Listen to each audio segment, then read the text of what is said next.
Get ready with me.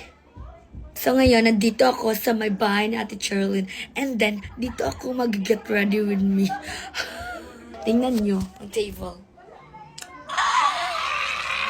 Dito ako mag-get ready with me kasi marami siyang makeup. Hindi ko na ilalabas yung makeup ko kasi napakagamay ng makeup ko. Kaya dito na lang ako. Diba? Utok ko talaga gumagana ngayon. Ate Charlene ay merong Bella.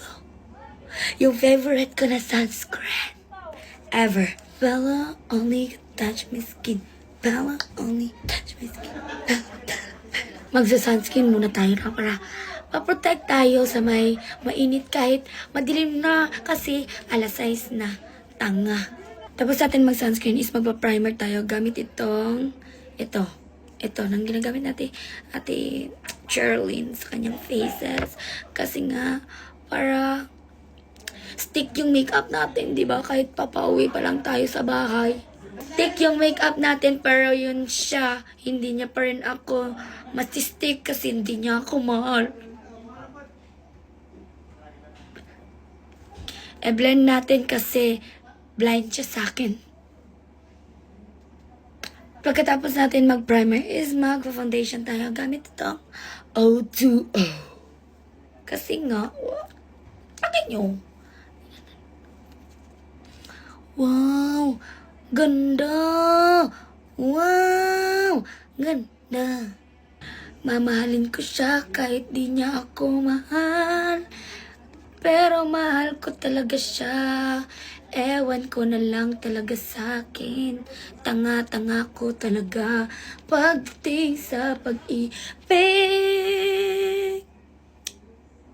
Pagkatapos natin mag-foundation is magba-blush on tayo gamit itong blush on niya dito na ito. It's so... In love na siya sa akin. Anong magagawa? Diyan ang narana. I-blend natin kasi ewan ko na lang talaga kung hindi mo ito i-blend. Tanga mo na. Sobrang tanga mo. Sobrang tanga mo.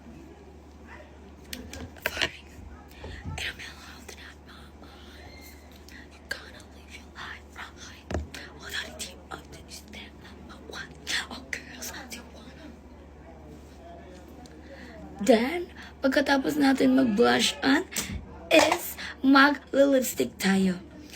Ewan ko kung saan ang lipstick niya dito. Tingnan natin kung saan babagay sa atin.